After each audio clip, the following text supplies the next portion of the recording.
পঞ্চগড়ে আমেরিকান কোটি টাকার জাল নোট সহ আটক ৬। পঞ্চগড়ে বাংলাদেশ সেনাবাহিনীর বিশেষ অভিযানে মাদক ও কোটি টাকার জাল নোট সহ ৬ ব্যক্তিকে আটক করে বাংলাদেশ সেনাবাহিনী।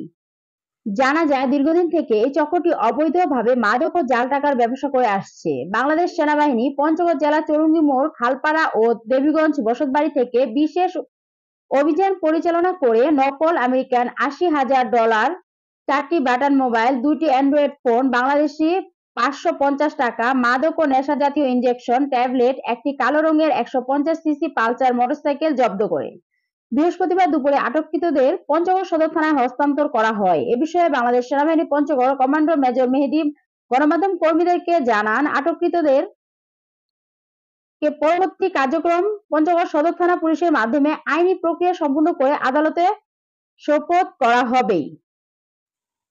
সেই সাথে সকলকে সুনির্দিষ্ট তথ্যের মাধ্যমে বাংলাদেশ সেনাবাহিনীকে সহযোগিতা করার আহ্বান জানান। ভবিষ্যতে এই ধরনের কর্মকাণ্ডের বিরুদ্ধে অভিযান চলমান থাকবে বলেও জানান। বাংলাদেশ সেনাবাহিনী কর্তৃক সুনির্দিষ্ট তথ্যের প্রেক্ষিতে ৬ জন ব্যক্তিকে আটক করা হয়েছে। তাদের অপরাধ ছিল, তারা গত দীর্ঘদিন ধরে একটি চক্র, ৬ জনের একটি চক্র, তারা পঞ্চগড়ে একটি নকল টাকার ব্যবসা পরিচালনা করছিল এবং এই টাকাটা হচ্ছে ইউএস ডলারের ব্যবসা তারা পরিচালনা করছিল এবং এটা তারা বাংলাদেশের ভেতরে এবং দেশের বাইরে পার্শ্ববর্তী দেশেও এটা বিক্রি করত অবৈধভাবে।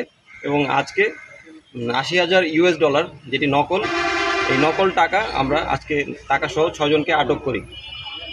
আমাদের এই কার্যক্রম পঞ্চগড়ে চলমান থাকবে এবং আমাদের আহ্বান থাকবে সকলের কাছে যেন আমাদের কাছে সুনির্দিষ্ট তথ্য দিয়ে এই ধরনের অপরাধমূলক কর্মকাণ্ড বন্ধ করা যায়, আমাদেরকে সহযোগিতা করবেন এই বলে আমার বক্তব্য।